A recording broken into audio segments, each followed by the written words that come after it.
తలతలనే కర్రలను పేర్చి చింతలనే చితుకులను చేర్చి చైతన్యమనే నిప్పును వేసి దగ్ధం చేసిన కదా వెచ్చని వెలుగులు విరజిమ్ముతాయి.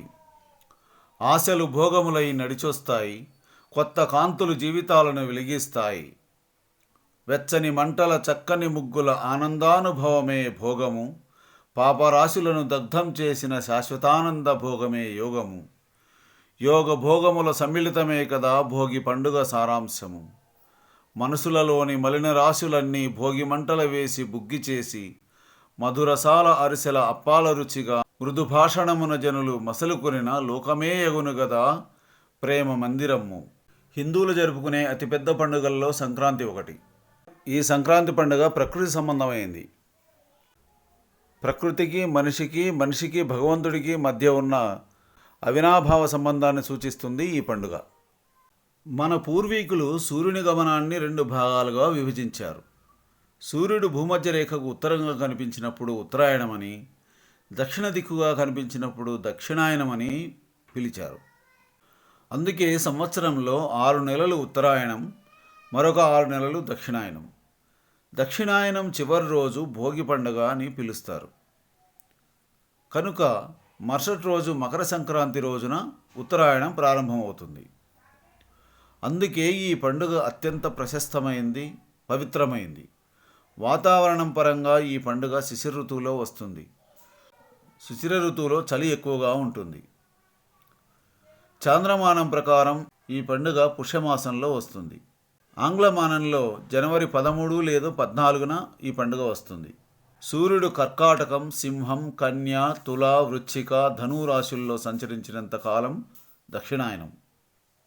కాబట్టి సూర్యుడు రోజురోజుకు భూమికి దక్షిణ దిక్కుగా కొద్ది కొద్దిగా పయనిస్తూ దక్షిణార్ధగోళానికి దూరం అవడం వల్ల భూమిపైన చలి బాగా పెరుగుతుంది. ఈ చలిని తట్టుకునేందుకు ప్రజలు సేవ కోసం భగభగా మండే చలిమంటలు వేసుకుంటారు. దక్షిణాయనం చివరి రోజుకు ఈ చలి విపరీతంగా పెరగడం వల్ల అందరూ సామూహికంగా పెద్ద పెద్ద మంటలు వేస్తారు. అలా వేయడం వల్ల ఈ పండుగకు భోగి అనే పేరు వచ్చింది.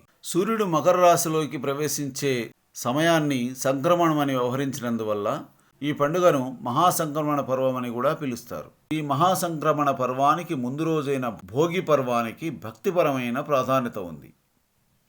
భోగములనిచ్చేది భోగి అనే లౌకికార్థం కూడా ఉన్నది. భోగము అంటే అనుభవము అని అర్థం. లౌకికమైన అనుభవాలు అశాశ్వతాలు. అనుభవించిన కొద్దీ ఇంకా ఏదో కావాలనిపిస్తాయి. కానీ అలౌకిక అనుభవాలు స్థిరమైనవి, శాశ్వతానందాన్ని ఇస్తాయి, నిజమైన భోగాలు.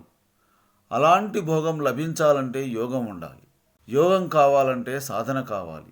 దక్షిణాయనమంతా యోగ సాధనలకు, మానసిక అర్చనలకు అనుకూలమైన కాలం. శ్రీ మహావిష్ణువు నిద్రాముద్రలో ఉండే కాలం కనుక భక్తి సాధనలు, వ్రతాలు, నోములు, పూజలు ఇలాంటివి చేయడం వల్ల ప్రజలు రక్షణ పొందుతారు.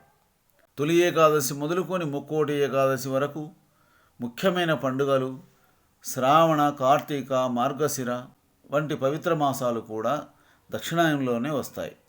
సూర్యుడు ధనురాశిలో ప్రయాణించి భోగి మరునాడు మకర రాశిలో ప్రవేశిస్తాడు కాబట్టి అది ధనుర్మాసం అయింది. ఈ ధనుర్మాసంలోనే అమ్మ గోదాదేవి శ్రీరంగనాథునికి రోజుకొక పాశురాన్ని సమర్పించి వ్రతమగ్నయ్యి చివరి రోజైన భోగినాడు శ్రీరంగనాథుని సాంగత్యమనబడే పరమోత్కృష్టమైన భోగాన్ని యోగంగా పొందింది కనుక ఈ రోజు అత్యంత ప్రాధాన్యత పొందింది. ఈరోజు ప్రజలు తెల్లవారుజామునే నిద్రలేచి భోగి మంటలు వేస్తారు. ఆడపిల్లలు గుమ్మాలలో కళ్ళాపి చల్లి రంగురంగుల ముగ్గులు వేస్తారు. వాటి మధ్యలో ఆవు పేడతో చేసిన గొబ్బెమ్మలను ఉంచి వాటిని గుమ్మడి పూలు, కుంకుమ, పసుపులతో అలంకరిస్తారు. మధ్యలో ఉంచిన పెద్ద గొబ్బెమ్మను గోదాదేవిగాను, చుట్టూ ఉన్న చిన్న చిన్న గొబ్బెమ్మలను గోపికలుగాను భావిస్తారు. భోగి మంటల వేడికి కాచిన నీళ్లతో స్నానమాచరించి కొత్త బట్టలు కట్టుకుంటారు. ఇంటిల్లిపాది శ్రద్ధాభక్తులతో ధూప దీప నైవేద్యాలను సమర్పించి పూజలు చేస్తారు. దేవాలయ సందర్శన చేస్తారు. సాయంత్రం చిన్నపిల్లలకు భోగిపళ్ళ పర్వము నిర్వహిస్తారు. భోగిపళ్ళు అంటే రేగుపళ్ళు.